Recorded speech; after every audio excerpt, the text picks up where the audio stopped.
कांग्रेस सांसद धीरज साहू के ठिकानों पर छापेमारी के बाद देश भर में राजनीतिक सरगर्मी तेज हो गई है। मामले को लेकर भाजपा विपक्षी दल कांग्रेस पर निशाना साधने में कोई कसर नहीं छोड़ रही। बताया जा रहा है कि अब तक साहू ने कांग्रेस पार्टी के खजाने में तो पैसा नहीं रखा है। और क्या कुछ कहा सुनिए।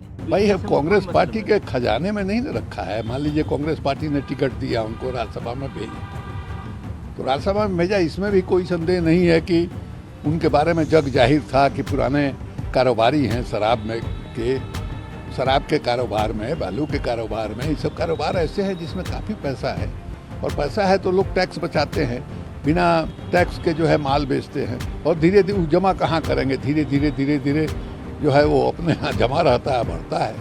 तो इसलिए वो कांग्रेस पार्टी का पैसा है ये नहीं कह सकते हैं।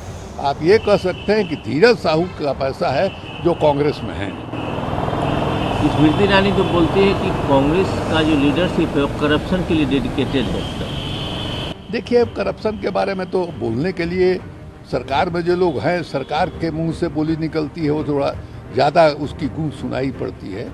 लेकिन लोगों को याद नहीं है क्या नाम है, महाराष्ट्र में जो हमारे अजीत पवार हैं, अजीत पवार के बारे में क्या कहा था हमारे प्रधानमंत्री जी ने, किसने 6000 करोड़ रुपया लूटा है, मैंने इसको छोड़ूंगा नहीं। कहाँ गया मामला भाई?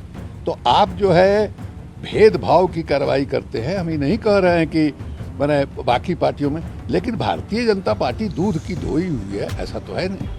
भारतीय जनता पार्टी में ऐसे नेता हैं जिनका इतिहास जो है वो इस मामले में दागदार है, लेकिन उन्होंने अपना दाग छुड़ा लिया भारतीय जनता पार्टी में जा करके। इसलिए कहने के लिए है कि हाँ भाई दूसरे भ्रष्टाचार कर रहे हैं और हम जो है साधु हैं, सब कर रहे हैं। भारतीय जनता पार्टी भी उससे कम नहीं है। बिहार में भी मान लीजिए कि एनडीए के गठबंधन की जो सरकार थी, भारतीय जनता पार्टी के तो देखा आपने कि उन्होंने कहा कि कांग्रेस पार्टी ने उन्हें टिकट दिया और राज्यसभा में भेजा। पहले से सभी लोग जानते हैं कि वो पुराने कारोबारी हैं शराब के, और शराब बालू के कारोबार में बहुत पैसा है। ऐसे में पैसा होता है तो लोग टैक्स बचाते हैं और धीरे धीरे पैसा जमा हो जाता है। इसीलिए ये कांग्रेस पार्टी का नहीं बल्कि धीरज साहू का पैसा है। जहां राजद के नेता का ये कहना कि ये पैसा कांग्रेस का नहीं बल्कि धीरज साहू का है, चर्चा का विषय बना हुआ है।